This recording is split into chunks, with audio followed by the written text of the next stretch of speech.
So balance. This is a really tough one for me. You know, when you're trying to get to your next level, you're trying to get out of the sort of business as usual routine that's not working for you.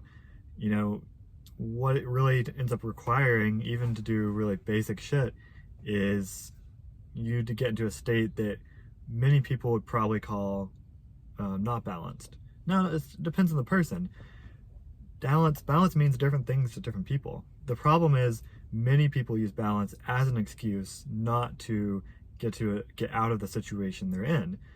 And then the fact is that for many people, getting where they want to get is going to require being in a really unbalanced place, at least temporarily. For example, you might have a family, you might just have rent, and you have to keep your 9 to 5. You have to keep whatever job you have currently and work on the side on your passion or your business idea or another job or whatever. If it's about making money and getting out of sort of you know, getting out of the routine, getting out of the position you're in, it might require just a lot of actual labor, and that's not balanced. It's not balanced to work 60 to 80 hours a week. Some people work more. For me, it's like, I'm topping out at probably 60, total hours of work, 40 to 50 at this job, and then maybe another 10 outside of that. And then I've got, my partners. And, that's why I'm struggling with this now. I'm like, I put a lot of myself into this job here. And if I do that for 50 hours, like, I really need the sleep. I really need my proper amount of sleep and, time away doing other things, relaxing, social time.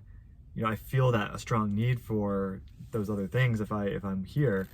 And it's like, okay, well, it's like, what do I do? Like, how do you get out of that? Like, I don't feel totally congruent with just work more, just work harder and really fight for that vision. It's like, it's not just about time, but like if I work hard enough, I will get sick, and then I will be less capable than I was before.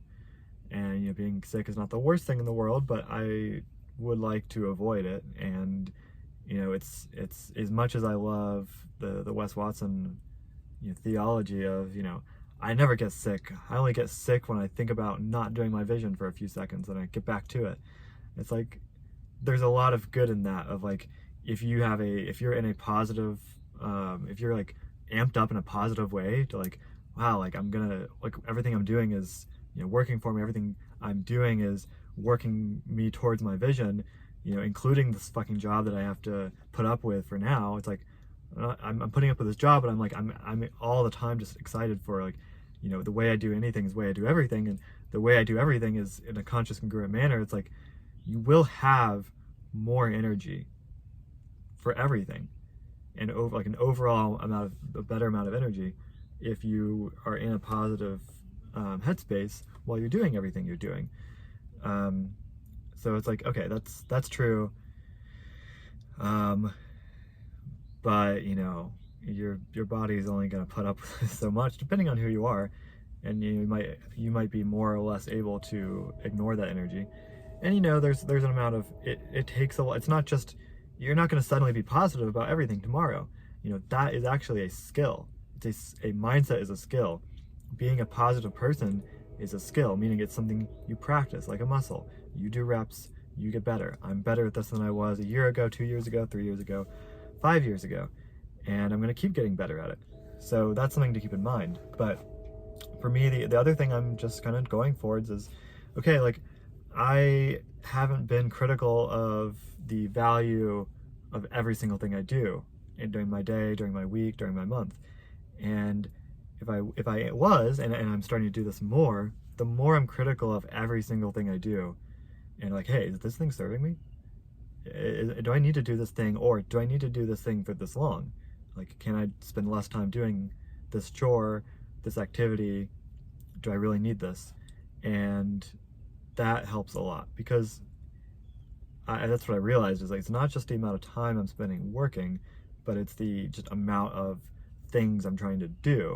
and those things are not all necessarily important. So it's like, if I only did things that were important, and some things are urgent and some things are not urgent. Lots of things are not urgent, but they are important. And some things are urgent but not important. There's a whole, Punnett square of this.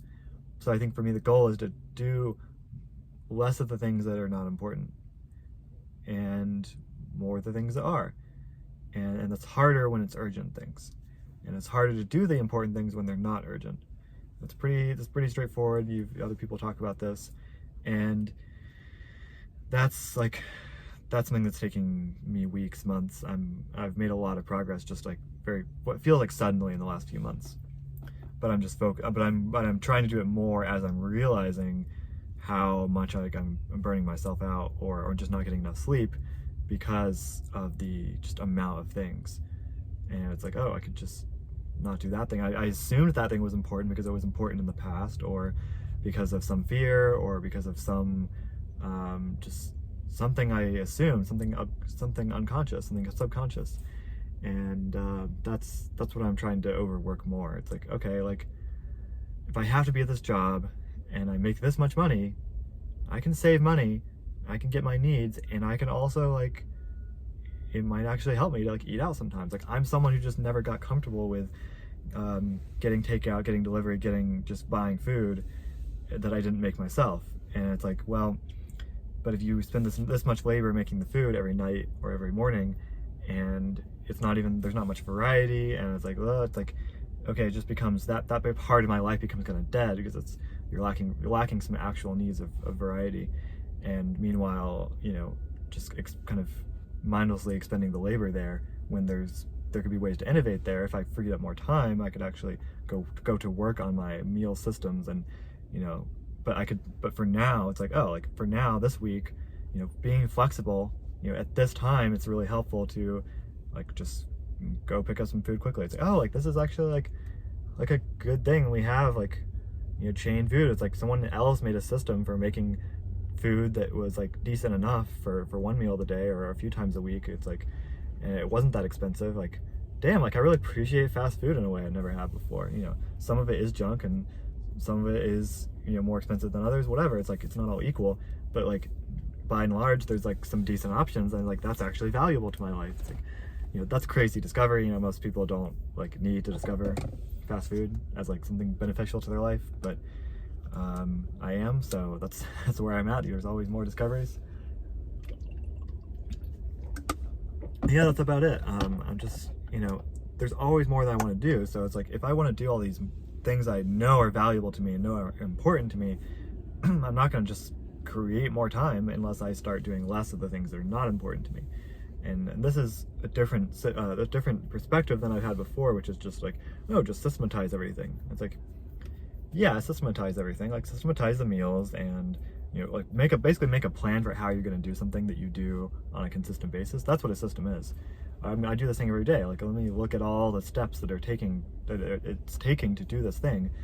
Okay, I can see now that all the steps are laid on paper. It's actually really obvious where this could be cut or this could be combined. It's okay, batch things, whatever. But I want to talk about that a lot more in more videos. But it's now it's oh, just do less. It's and this I'm getting from people around me. There's people that that are better at doing less of the things that are not important to them, and that's a really valuable thing. And this is how I'm freeing up more time to work on projects that are important to me, especially outside of work, and spend time with people that's important. And if I have someone over that's important to me, it's but I'm thinking about this thing I have to do, but it's not really that important actually, or it's I just assume I need to do all these things, and it's no, focus on the priority. And I've talked about priority a bunch of times already, but it's just it's okay. You don't have to do things a certain way necessarily. I had my partner over last night, and it's man, I didn't make a meal for us like I normally do, or I didn't get a bunch of gifts for Valentine's Day. It's pick up some flowers, order delivery because I can afford it, here and there, and once every couple weeks or so. I could afford it every week, and order the food, get the flowers. I'm making some food tonight. I'm still doing that, and that's good.